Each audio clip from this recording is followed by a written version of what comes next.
अस्सलाम वालेकुम नाज़रीन, मैं हूं आपका मेज़बान नुमान कियानी। C110 न्यूज़ के प्रोग्राम खबर की असल खबर में एक बार फिर आपको खुशामदीद कहते हैं। एडिशनल आईजी कराची इमरान याकूब मिन्हास की तैनाती के बाद एक बार फिर बड़ी सतह पर बाला अफसरान में तबादलों की बाज़ गश्त सुनाई दे रही है।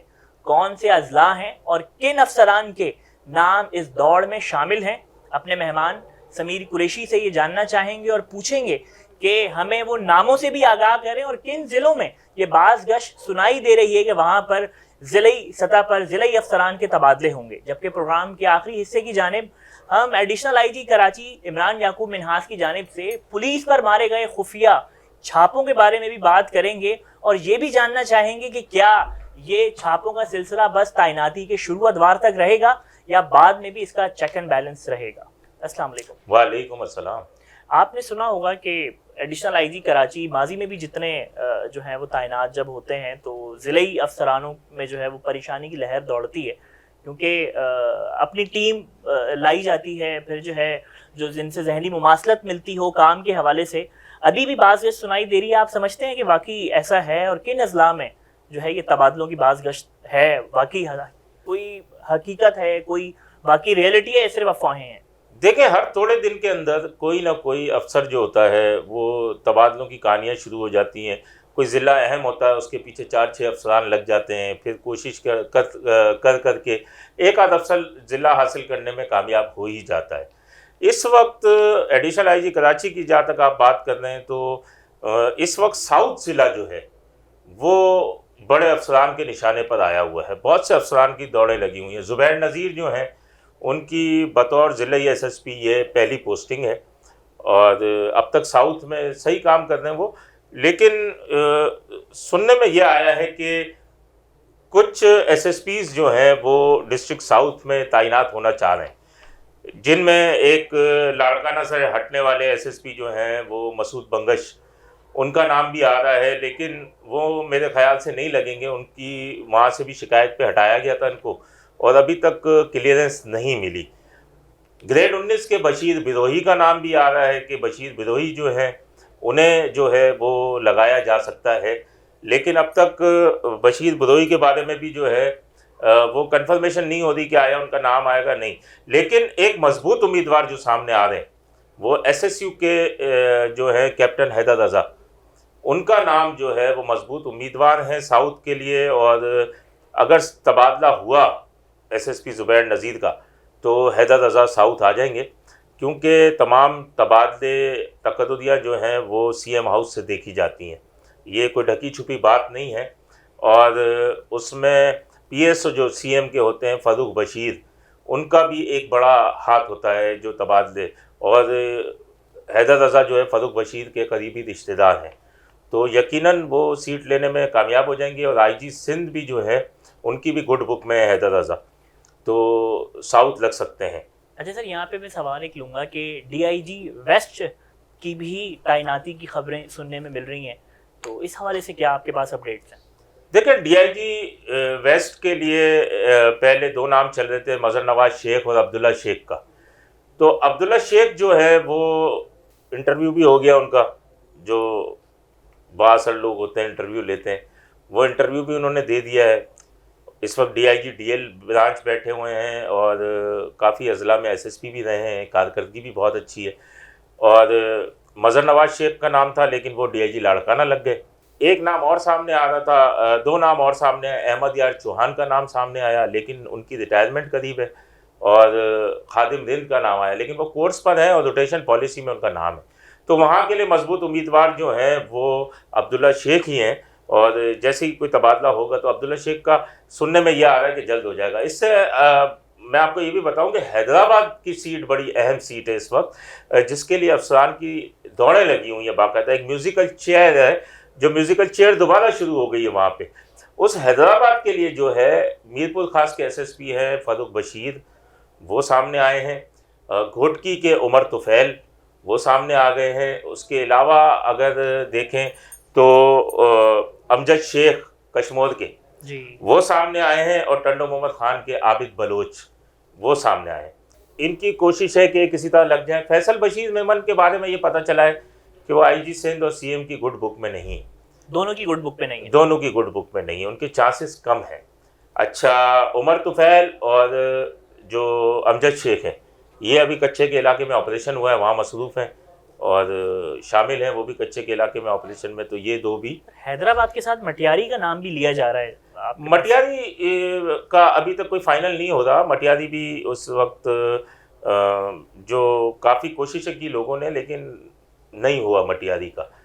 तो हैदराबाद के लिए जो है, अब टंडो मोहम्मद खान के रह गए आबिद बलोच।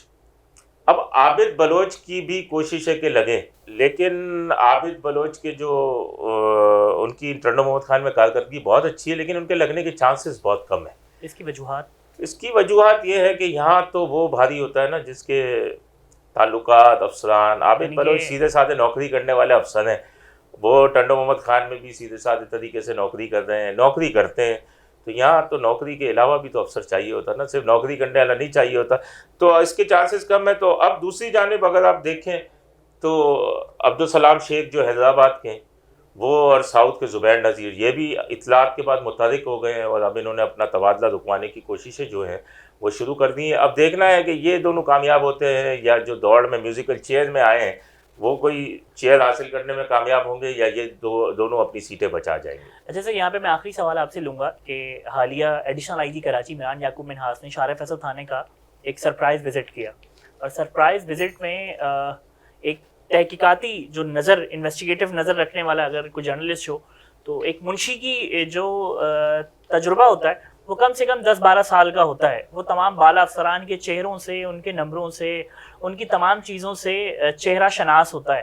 पहली चीज़ तो यहाँ पर ये कि ना ड्यूटी अफसर एडिशनल आईजी कराची को पहचान सके, ना मुंशी पहचान सका, और अगर यहाँ तक के भी नहीं पहचान सका फिर उनसे कपड़ों की, नए कपड़ों की जो उन्होंने ज़ेबतन किए हुए थे उसकी डिमांड भी की। पहली चीज़ तो ये कि थाने के ये अहम ओहदों पे, यानी कि ये इनका तजुर्बा सबसे ज़्यादा होता है, ये नई भर्तियाँ नहीं होते जो मुंशी लगते हैं। एक तो ये कि वो जब एक अपने एडिशनल आईजी को सिविल कपड़ों में नहीं पहचान सके तो मुल्जिम में और शहरी में फ़र्क कैसे रखेंगे। और दूसरा सवाल यहाँ पर ये कि एडिशनल आईजी कराची इमरान याकूब मिन्हास, इनका सरप्राइज विजिट्स का जो टेन्योर है उसको किस हद तक बरकरार रखेंगे, उसका फिर उसको मेंटेन कैसे करेंगे, उन पे जो जहाँ पे ये कोताहियाँ देखी जाएंगी उनको सिर्फ वर्बली सजाएं दी जाएंगी या उन पे भी जो है कुछ उनको इस्लाह के लिए कुछ और मजीद भी उनके साथ काम किया जाएगा।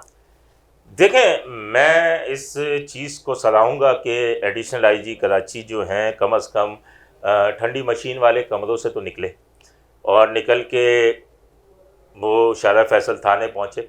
अब आजकल एक बड़ा मसला है कोरोना की, कोविड की वजह से कि लोग मास्क लगाते हैं, तो मास्क के अंदर नहीं पहचाना उन्होंने एडिशनल आईजी कराची को। लेकिन जो उनके साथ रिवायती सलूक किया उन्होंने कि अंदर चले जाओ, अंदर जाने के बाद मुंशी के कमरे में गए, मुंशी ने सूट की डिमांड कर दी। अच्छा, एडिशनल आईजी ना सही, कोई उसका जानने वाला भी हो सकता था, मगर एडिशनल आईजी ने बुलाया। अमीर शेख भी माजी में सीधा छापे मारते थे, मौके पर सस्पेंड करते थे अमले को, लेकिन इन्होंने एक नया तरीका किया। इन्होंने बाहर निकलने के बाद तमाम अमले को बुलवा लिया अपने ऑफिस के अंदर, और सुबह जब ऑफिस में पहुंचे तो उन्होंने सरजनिश की और समझाया, लेकिन इन्होंने सस्पेंड नहीं किया किसी को भी, उन्होंने समझाया। उनका ये छापा जो था ये असर छोड़ जाएगा यकीनन। और उसके बाद फिर सेकंड उन्होंने फिरोज़ाबाद थाने के अंदर जाके अचानक पहुंच गए। इन्होंने तमाम अफसरान की मीटिंग वहीं बुला ली, डीआईजी भी पहुंच गए, एसएसपी भी पहुंच गए, एसएसपी साउथ को भी बुलवा लिया था वहाँ मीटिंग के लिए। तो इस तरीक़े से उनके थानों में, मुझे तो एक और भी इतला है लेकिन उसकी तस्दीक नहीं हो पा रही कि एक जगह मंशियात का अड्डा चल रहा था तो बाकायदा वहाँ पे भी एडिशनल आईजी कराची पहुँचे थे। सही लिबास बदल कर पहुँचे, भेस बदल कर पहुँचे थे उधर, और भेस बदल कर जो वो वहाँ पहुँचे हैं तो उन्होंने बहुत सारी चीज़ें देखी मंशियात के अड्डे के बाद। उसके बाद कार्रवाई भी हुई और डॉग्स थाने का एक SHO, 6 एहलकार मुअत्तल भी हुए। और ये इतला लेकिन कंफर्म नहीं हुई, अभी किसी ज़राए से ही मिली है कि वो ये मंशियात के अड्डे पे भी पहुँचे थे। देखें, ये एक बहुत अच्छा तरीका है अगर वो इस तरीके से अब ये बरकरार रखते हैं नहीं रखते। ये देखें, लाहौर के अंदर देखें गुलाम महमूद डोगर है, CCPO लाहौर है, उन्होंने पुलिस की वो रिट कायम की हुई है। वो आप चले जाएं, खुली कचहरी में होंगे, खुली कचहरियाँ करते हैं। वहाँ के जितने बदमाश थे जो नामी गिरामी, वो इस वक्त लाहौर छोड़ के चले गए। इसके अलावा लॉकडाउन के अंदर दुकान अपने टाइम पे बंद होगी, उसके बाद ये खुद भी निकलते हैं, थानों में जाते हैं, यहाँ जाते हैं, वहाँ जाते हैं। रवैया चेंज कर दिया पुलिस का। तो डोगर, जो गुलाम महमूद डोगर है, उनके अंदर उन्होंने भी ये काम वहाँ शुरू किया हुआ है। अच्छा, आप एडिशनल आईजी की बात करते हैं, मैं आपको बताऊं कि एसएसपी जो है वेस्ट सुहाई, मुझे बड़ी हैरत हुई कि वो एक लेडी होकर वो रात को मंगोपीर सरजानी की सड़कों पर घूमती हैं, वो बाकायदा गश्त करती हैं, वो अपनी मोबाइलें चेक करती हैं, बाज़ों का थानों में चली जाती हैं। तो ये एक बहुत अच्छा अमल है जिससे शहरियों को यकीनन जो है वो आसानी होगी। इस तरीके से रवैये, जिन रवैयों का सामना करना पड़ता है उन्हें थानों के अंदर, उन रवैयों का सामना नहीं करना पड़ेगा। और शायद यहाँ पे बाला अफसरान की जो ये सरप्राइज विजिट्स हैं, पुलिस के असल इखलाकी इक़दार पे काफ़ी फ़र्क पड़ेगा। पढ़ना चाहिए, उनको पढ़ना चाहिए। अगर देखें ना, वो सांप का डसा रस्सी के बल से भी डरता है, तो वो अगर 2-4 थानों में अगर इस तरीके से अचानक विजिट कर लेंगे तो यकीनन कराची के जो दीगर 6-7-8 थानों में अगर ये विजिट करें तो वो 100 थाने जो पीछे हैं वो यकीनन मोहतात हो जाएंगे और फिर शहरियों से अच्छे तरीके से पेश आएंगे। और हर आदमी चाहता है कि मैं अगर थाने में जाऊं तो मुझे जो है वो एक प्रोटोकॉल मिले, एक वो जो थाने में जाएगा वो खुशी से नहीं जाता, परेशानी की हालत में जाता है। तो उस परेशानी की हालत में अगर उसे प्रोटोकॉल मिल जाए तो उसकी अच्छी बात है कि अगर शहरियों को रिलीफ मिलना शुरू हो। हम उम्मीद करते हैं वाकई सिंध पुलिस के बेहतर इक़दाम के लिए जो ये इक़दाम किए जा रहे हैं, अल्लाह पाक से उम्मीद है कि ये इक़दाम जो हैं वो सही सिमत और मुस्बत नताइज इनके निकलें। बहुत शुक्रिया, आपका आपने वक्त दिया। इंशाअल्लाह एक नए मौज़ूए गुफ्तगू के साथ फिर आपकी खिदमत में हाजिर होंगे। तब तक के लिए अपने मेज़बान नुमान कियानी को इजाज़त दें। अल्लाह निगहबान।